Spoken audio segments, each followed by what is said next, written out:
करने वाले creating with care के बारे में। और आज क्रिएट विद केयर पर हम डिसेबल्ड कम्युनिटी और उनसे जुड़े कुछ इंपॉर्टेंट सवालों के बारे में बात करेंगे। जैसे हम एज क्रिएटर्स कैसे इस कम्युनिटी की तरफ और रिस्पेक्टफुल हो सकते हैं, एंड ऑल्सो अगर हमें इस सब्जेक्ट पे कंटेंट बनाना हो तो हमें किन चीजों का ध्यान रखना चाहिए।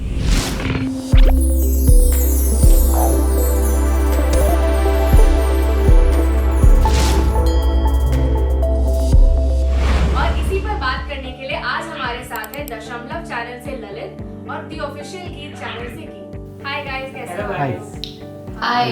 हमने कुछ सवाल प्रिपेयर किए आपके लिए जो आई थिंक क्रिएटर्स को बहुत हेल्प करेंगे इस बारे में जानने के लिए। तो पहला सवाल ये है कि ऐसे कौन से कॉमन डिसेबिलिटीज हैं जिसके बारे में आम जनता को नहीं पता, या जब वो डिसेबल्ड वर्ड सुनते हैं उनके दिमाग में नहीं आता। जब हम वर्ड डिसेबिलिटी सुनते हैं, आई थिंक एकदम से हमारे दिमाग में आता है कोई इंसान में भी जो व्हीलचेयर में है, बट बहुत सारी डिसेबिलिटीज ऐसी भी हैं जो दिखाई नहीं देती हैं। उदाहरण के लिए ऑटिज्म के बारे में ज्यादा लोग अवेयर नहीं है।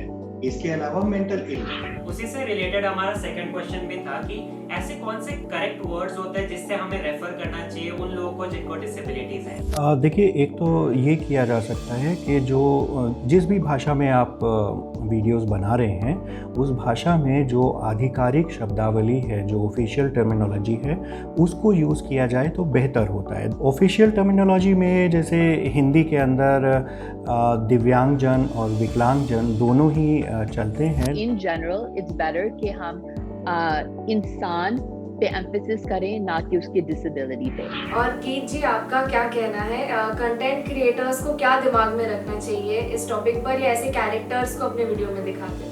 कुछ तरीके जिससे आप अपने YouTube वीडियोस एक्सेसिबल बना सकते हो ज़्यादा से ज़्यादा लोगों के लिए। वन है कि आप सबटाइटल्स यूज़ करें। इफ देयर प्लेसेस जहाँ आप वॉइस ओवर दे सकते हो, जो लोग देख नहीं सकते हैं उनके लिए voice overs can be very helpful. Transcribe भी किया जा सकता है। जो लोग कर सकते हैं वो पूरे वीडियो की ट्रांसक्रिप्शन को डिस्क्रिप्शन में डाल सकते हैं। बैकग्राउंड और सब्जेक्ट दोनों के बीच में अगर हाई कॉन्ट्रास्ट रहेगा, बैकग्राउंड में बहुत ज़्यादा ऑब्जेक्ट्स अगर ना हो तो अच्छा रहता है। और मैं आप लोगों से ये भी पूछना चाहूँगी कि जब आप YouTube वीडियोस देखते हैं तो आप एक क्रिएटर से क्या एक्सपेक्ट करते हैं? मोस्टली जब लोग डिसेबल्ड कैरेक्टर को अपने वीडियो में दिखाते हैं, या तो वो इसलिए दिखाते हैं कि सब लोग उस इंसान पे तरस खाएं, या इसलिए दिखाते हैं कि सब लोग उस इंसान से इंस्पायर हों। But actually the important thing is कि हम ये स्टेरियोटाइप्स जो है ना, इनको तोड़ें।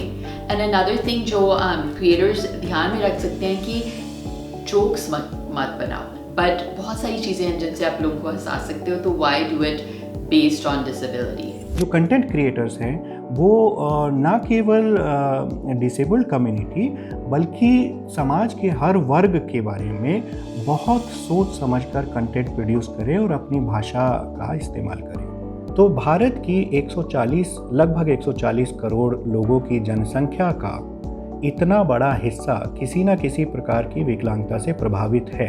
तो क्या कोई भी मीडिया, कोई भी आउटलेट, कोई भी बिजनेस इतने बड़े वर्ग को अपने से डिसोसिएट कर सकता है या करना चाहिए? It doesn't make sense. ये काफी हेल्पफुल रहा है। थैंक यू सो मच गीत और ललित आज हमें टाइम देने के लिए, क्योंकि कई बार चीजों के बारे में बात करना मुश्किल भी हो सकता है। So thank you so much. तो गाइस, जरूरी नहीं है कि आप पर्सन में डिसेबिलिटी हमेशा दुखियारे या डिसीज्ड हो। एज क्रिएटर्स ये हमारी रिस्पांसिबिलिटी है कि हम वीडियो बनाते टाइम अपने भाषा का ख्याल रखें। So let's normalize being sensitive towards people with disabilities and create with care.